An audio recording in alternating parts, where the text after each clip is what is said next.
Todos los apellidos llegan de la misma zona. ¿Ah, sí? Vosotros, sin embargo, tenéis bastante abanico, hay un poco pupurrí. Pero bueno, de momento vamos a concentrarnos en el primer apellido, Vale, el Uranga. Y lo primero que tenemos de los Uranga es el solar, el caserío. Vosotros venís de un caserío en Urrestilla, en Azpeitia, que se llama Uranga Munoa. Y además es ese, o sea, hay varios Urangas, incluso en el propio Urrestilla hay 4 caseríos Uranga, pero sabemos que en concreto el vuestro es ese, Uranga Munoa. Es hermoso, ¿eh? En Urrestilla. Y curiosamente, la persona que hoy vive ahí se llama Iñaki Uranga. Oh, O sea, que después de tanta vuelta, se vuelve a los orígenes. Pero ya sobre lo que es la familia en sí, los personajes, el primer dato que tenemos es de hacia 1650. Hacia 1650 debió de nacer, no sabemos si en este caserío, pero en la zona, Ignacio Uranga, que casó 25 años después, más o menos, con Mariana Larralde. Debieron de casar hacia 1675. Y aquí vamos a tener a un Ignacio, su hijo, a otro Ignacio, su nieto, y a un Cristóbal, su bisnieto. Y los pongo a todos porque nos van a contar muchas cosas. Y además nos van a llevar hasta otro pariente vuestro, que aunque estamos en Urrestilla, en este caso es un pariente muy bilbaíno, un personaje muy ilustre de Bilbao. ¿Un ilustre de Bilbao? Uf, pues hay unos cuantos. Un personaje interesante. Bueno. Bueno, o sea que tenemos desde 1650 aproximadamente hasta 1800, estáis en Urrestilla, en Azpeitia. O sea que estáis, de momento, esos 150 años... ¿Qué he oído? Un ilustre de Bilbao con parientes en el mismo caserío donde arranca parte de la historia de los Uranga. Sí, bueno, en realidad un bilbaíno puede tener parientes donde quiera. Sí, eso no es problema teórico. ¿Se os ocurre algo? Ni idea. No, Pero miedo me da. absolutamente nada. Miedo me da. Yo Está cogiendo creo gusto que este al thriller, ¿eh? esto es un programa amable y tampoco nos van a sacar aquí al ¿Algún extraperlista? O sí, quién sabe. A ver si Juanma nos sigue dando pistas. Vuestra rama sale del caserío. Son otros, ese Iñaki Uranga que está ahora en el caserío, Sí. ellos son los que se quedan y sin embargo vosotros vais a pasar a vivir a otros caseríos como inquilinos. Ignacio, en 1703, se casa con Ana María Goenaga y se van a vivir al caserío de ella, que es al caserío Sogin o Sokin, en el barrio de Loyola. Es decir, que seguimos en Azpeitia, pero se están moviendo. Sí. Estamos ante familias muy modestas, muy humildes, pero que van a ir progresando. Aquí veis que dice, confiad en mí, yo os aseguro que dice lo que os digo, así de bueyes como de cabras, ganado de cerda y grano de todo género, camas, arcas, y nada más. Eso es lo que tienen. Vamos a poner aquí este documento referido a Ignacio y a Ana María, que ya digo que los tenemos pobrecitos. Otra cosa que nos dicen estos documentos es que, y es curioso porque esto es algo que solo se refiere a las mujeres, nos dice que Ana María va vestida decentemente de acuerdo a su condición. Los hombres parece que daba un poco lo mismo si íbamos decentemente o no. Porque Es igual decir, te representa poco el estatus y eso. exactamente, no era lo mismo ser pues un inquilino que ser un gran propietario. Entonces dice, bueno, pues para lo que es va bien vestida Para la ser chica. la inquilina va Eso. bien. Además de este tipo de comentarios que resultan netamente machistas, estos documentos recogen también lo que se pagaba por el caserío y sus impuestos correspondientes. Que se pagaba parte en metálico, en dinero, y parte en especie. Y va acompañado de estos diezmos y primicias, que son una serie de cargas sobre los O sea, que eso no los ha cambiado. bienes. Eso no ha cambiado. Impuestos de una forma o de otra y Siempre. alquileres hay que pagar, ha habido que pagar siempre. Todo ciudadano del orbe cristiano tenía que pagar a la Iglesia el diezmo, que viene a ser el 10% de lo que produce su actividad, de los campos, del producto de los animales, etc. Y las primicias, cuando se ponía en cultivo un terreno que hasta ese momento no lo había estado baldío, era un trozo de bosque, una campa o tal, además de pagar el diezmo había que pagar una especie de pequeño impuesto de apertura de negocio, por decirlo así. Entonces, ¡Qué morro! la primicia era ese plus que se pagaba por poner en marcha esa nueva explotación. ¿Y había alguna manera en especial de calcular el diezmo? Pues en un pueblo pequeño el párroco ya se ocupaba de dar una vuelta y saber más o menos, estimar más o menos lo que producía cada uno. Bueno. En el caso del chacolí, por ejemplo, hasta que no se agotaba el chacolí propio, no se podía importar vino. Entonces se ponía precio y en las tabernas del pueblo había que beber ese chacolí. ¿Quién ponía precio? Ponían precio los curas. ¿Y por qué ponían precio los curas? Porque como a ellos les daban el diezmo, se suponía que ellos sabían cuál era la producción. Estaban controlando la situación. Y claro, pero es un poco la pescadilla que se muerde la cola. Si no me das lo que me tienes que dar, yo no sé lo que se ha producido. Entonces, el precio que yo ponga puede ser falso. Madre mía. La existencia de ese impuesto del 10% da la medida del enorme poder que ostentaba la Iglesia en la sociedad del siglo XVIII.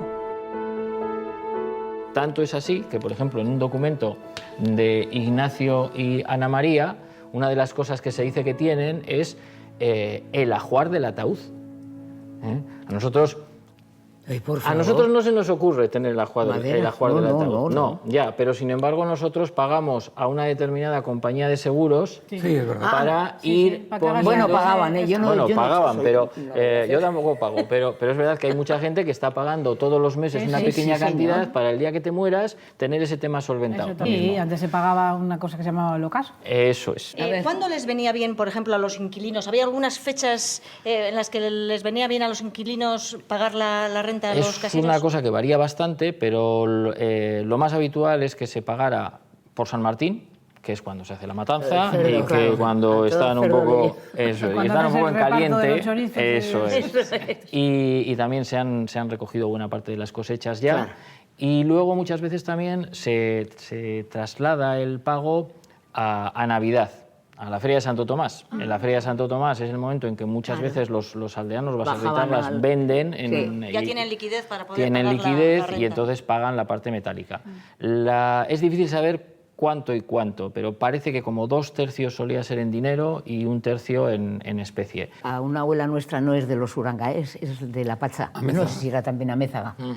Hubo un caserío en Echevarri hasta hace no muchos años, que ya se cayó de puro viejo, que los que tenían arrendado el caserío venían en Navidades y Santo traían Tomás unos traían capones, dos y unas capones. cosas. Eso es. Y 2 o 3 conejos. Eso es. Es que Y ese, los metíamos en el cuarto de baño y nosotros corriendo por el pasillo nos daban pánico. A ti te daba pavor, Iñaki, pero esa ha sido durante siglos la manera en que los propietarios de los caseríos han cubierto de viandas su mesa navideña. La tradición de celebrar Santo Tomás, aunque ya solo sea como una fiesta, se mantiene viva hasta hoy en día. seguimos bajando en el árbol genealógico y tenemos que Ignacio en 1746 casa con Francisca Gurruchaga. No tenemos algo que ver con Gurruchaga. Javi. No es de Bilbao. No, Yo no os es he de dicho Bilbao. que es un personaje bilbaíno de corazón y que además tuvo algo que ver con el corazón. Os voy dando pistas. Estos nos van a servir también para... Ya sé que eres aficionado al thriller y al suspense. Tenemos ya dos pistas, a ver si nos vamos, si vais claro. teniendo alguna idea. Primero era Ilustre, ahora es del corazón, ¿no tendrá algo que ver con la prensa rosa? Al final nos dirás que... Sí, claro, claro. No, que creía que No, teníamos al que final os adivinar diré, nosotros. no, al final adivinaréis. Antes nos ha dado a entender como que podía ser alguien Bueno, a ver, no a ver, muy a ver serio, para no dónde muy... sigue la historia. No, era muy bromista, pero sí serio, sí. Chirén era. Sí, Entonces vale. sí, esto es. Entonces no importa. Muy bilbaíno.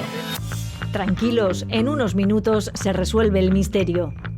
Conozcamos en qué condiciones vivía esta pareja de labradores, Ignacio y Francisca. Tienen 2 toallas, 2 servilletas, o sea, nos fuerte. parece ridículo, pero 2 servilletas, claro, eso Qué era bonito. algo importante. Y luego nos quejamos, o sea. Unos manteles de mesa grandes, todos nuevos, la artesa de amasar pan con sus cedazos, Ay, qué bonito. una caldera de cobre, un pichel de estaño, es decir, una jarra, el pichel es la jarra para la cerveza, en este caso probablemente para la sidra, y queda muy claro que siguen siendo una familia muy vinculada al campo, porque en concreto cuando ellos casan en 1746, una serie de parientes les hacen regalos. Vamos con la lista de bodas. 2 fanegas de trigo, una fanega de maíz, algunos un saco de manzanas, pero casi todos terminan la donación con y un carro de estiércol. y el siguiente, Muy útil. y un carro de estiércol, Muy útil. y un poquito más abajo, y un Otro carro de carro de estiércol, estiércol. hasta 7 carros de estiércol Se abonaron les todo. regalan, eso es. O sea que lo que les están es ayudando a poner en marcha la fábrica. El sistema, sí. Entonces, Es alucinante ponerse un poco en el lugar, ¿no? claro, trigo maíz, que es para que tengas simiente para poder Sí, sí, sembrar, sí, más el estiércol, más luego uno les regala unas manzanas y el último les regala un cordero. Parece Mira, que para que ese se lo estaba coman, pensa- ¿no? Eso, se estaba pensando Digo en la yo. cena y entonces dijo, bueno, yo voy a ser un poco más, me voy a marcar un largo. Qué curioso que estén en un documento esas cosas. Aparece Que recogido hoy en todo. día- Aparece todo, sí, sí. Sí, sí. Años aquellos de regalos pragmáticos, muy propios del nivel socioeconómico de aquellos Uranga. Son caseríos pequeños, son caseríos que tienen una superficie entre huertas, monte, tal, de unas 4 hectáreas, que es, pues no sé, yo no entiendo mucho de fútbol, pero como 5 o 6 campos de fútbol, una en cosa aquella así. época no era mucho. No es mucho, pero es suficiente para que una familia pueda sobrevivir. El caserío era, por un lado, una explotación económica, era la fábrica donde trabajaba la gente, era la casa, pero era la casa de toda la familia. Seguimos con nuestro personaje misterioso. Cristóbal, en 1773, se casa con Nicolasa, y ahora os lo voy a poner muy fácil. Azcune. Azcune. Eso se acerca a algo. Pero esa... Ahora sí que sí. Esa pista es buena, ¿no? Sí, Esa yo pista creo es que buena. sí, ¿no? Incluso Bueno, definitiva. yo creo que sí. El alcalde, sobre todo fue conocido por alcalde. Es más, la transformación que experimentó Bilbao bajo su mandato le hizo ganar el premio al mejor alcalde del mundo. El padre de esta Nicolasa Azcune tenía un hermano del que desciende Pedro, del que desciende directamente Iñaki Azcuna, otro Iñaki dentro de la gran familia. Y entonces, a partir de este momento tenéis un instante común con Iñaki Azcuna, que hay un parentesco por ahí. Y que luego tendrían otro instante común, porque el ilustre que decíamos, que era Iñaki Azcuna, os nombra al consorcio Ilustres de Bilbao. Qué Si pena, él porque llega a hubiéramos- saber que sois parientes, Nos hubiéramos divertido un rato. Sí, sí, os la entrega verdad la B, pero maciza y en oro. ¿eh? Nos hubiéramos hubiera dado divertido. juego, hubiera dado juego. Pero no solo emparentaron con un mediático regidor, también con un batallador incansable que llegó a ser conde. Teníamos a Cristóbal y a Nicolasa y tienen un hijo que es José Ignacio. José Ignacio Uranga había nacido en 1791, era el mayor de los varones de la familia. Lo mandan a estudiar humanidades y latín. O sea, que da la sensación de que este iba para cura. Sí, era la Entonces, única forma de poder estudiar. Esto Está es. claro. Estaba estudiando en Loyola. En 1808 tiene lugar la invasión francesa. Se alista en el ejército, durante toda la guerra de la independencia va a estar luchando. Es uno de los jefes del regimiento de voluntarios de Guipúzcoa, donde conoce a Tomás de Zumalacárregui. Parece que a José Ignacio al final le debió de resultar más entretenido lanzarse sable en ristre a la batalla que leer el misal en sotana. Cuando acaba la guerra de la independencia, vuelve Fernando VII, anula la Constitución de Cádiz, la PEPA, y volvemos al absolutismo. Entonces, este antepasado vuestro hay que decir que va a ser siempre un absolutista integral. Y cuando empieza la Primera Guerra Carlista, él inmediatamente se pone a las órdenes del pretendiente, de Carlos de Borbón. Entonces, este va a ser carlista, va a estar al lado de Zumalacárregui y va a ser de los duros, del sector, como os decía, más integrista del carlismo en el país. Eso no me gusta a mí, pero ¿qué le vamos a hacer? Cuando acaba la guerra es de los que se resiste y tiene que salir al exilio, a Francia, a Alemania, y estuvo siempre eso, en primera línea, no solo de combate, sino también de las disquisiciones políticas del momento. Y de hecho, el pretendiente Carlos, en agradecimiento por sus desvelos, le nombró conde de Uranga. Existe el título, lo que pasa es que después de la guerra carlista el título quedó vacante. ¡Qué zuto! Vosotros podríais reclamar ahora mismo ese Bueno, Ellas no, solo yo, conde. Oye. Conde no puede ser mujer. No, pero ya sean condesas, ya sean condesas. O sea que entonces Curioso y divertido. pasamos del campo y las vacas y las Pero- cosas pero y curioso, los carros de estiércol, a ser un prestigioso O duque, militar, duque. pero curiosamente la siguiente generación vuelve al campo. Lo que pasa que ya en Tolosa. En Tolosa permanecerán los Uranga durante 2 generaciones, hasta que a finales del siglo XIX dan el salto a Bilbao. Llega un momento que Bilbao es como una especie de imán para vuestros 8 apellidos. ¿Ah, sí? Sí, porque todos, Está claro en un plazo de unos 50 años, los 8 confluyen en Bilbao. Bueno, pues los Uranga llegáis hacia 1890 a Amézaga. Los Amézaga habían llegado a Bilbao hacia 1850 desde Arrigorriaga, Ibáñez. Y llega de Sopuerta. ¿Quién sigue? La Pacha. La Patza. Es también de hacia 1890, son vuestros abuelos y llegan de Ceanuri. Seguimos. Barandica. Barandica. Son también de los más antiguos, hacia 1850 con los tatarabuelos y llegáis de Ajánguiz. Ese subráyame. Bien. No es que seamos parientes ahora. Después de Barandica, Barrenechea, que llegan también hacia 1890, que como veis es una de las fechas favoritas, y estos llegan del Goibar. Trueba, que así como los otros llegan como un apellido independiente que luego se van a combinar en Bilbao, Trueba llega con Ibáñez hacia 1910 desde Sopuerta. Y el último, bisabuelos. esto es, Y Olivares. Olivares, que pasa lo mismo. Olivares llega con La Patza. La Patza. ¿Qué tenía Juanma Bilbao en ese momento? Es sobre todo después de la última guerra carlista, 1876, se acaba la guerra, Bilbao se convierte en un centro muy dinámico, las minas están generando mucho dinero, la siderurgia se está renovando rapidísimamente, empieza la industria naval, en Bilbao surgen entidades bancarias que son las que van a respaldar económicamente todo eso, entonces Bilbao se convierte en un centro económico.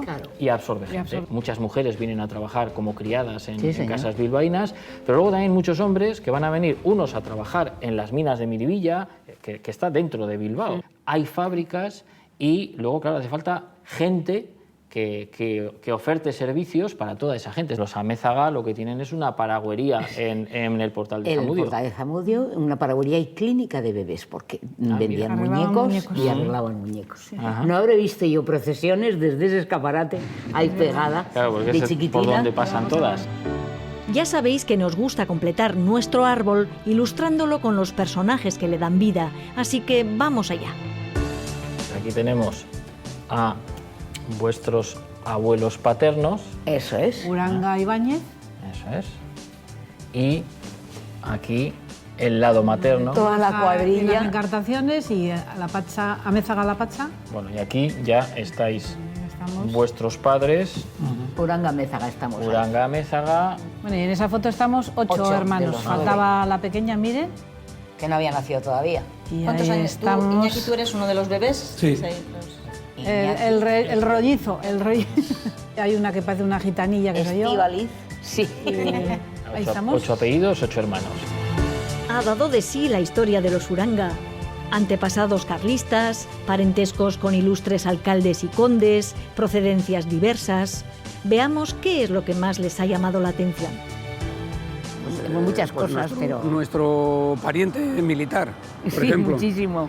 Bueno, y a mí me ha sorprendido que tengamos parentesco con Azcuna, porque yo siempre que veía a Azcuna me parecía que se parecía a mi padre. Habéis hecho un trabajo espléndido, sé que os está yendo de maravilla con esta idea de programa y espero que hagáis esto y muchísimas cosas más. No, y luego además tenéis un equipo de gente magnífico.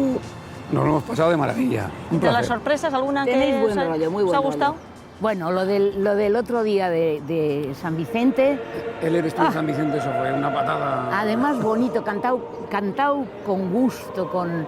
De otra suave. manera. Qué bonito, qué emoción. Muy bonito. Bueno, pues yo espero, y en nombre de todo el programa os digo, que con todos los documentos que hemos ido recopilando de lo que ha sido vuestra historia, la historia de los Uranga, de los Amézaga, de vuestros 8 apellidos, los recogemos en esta carpeta y como es un programa humilde, solo tenemos una carpeta, pero como os lleváis bien ya os... Mira, os repartís. es que mío, que soy la mayor, oye. Oye, un respeto, Hay ¿eh? apa- Todo para ella. Dame la Todo para ella.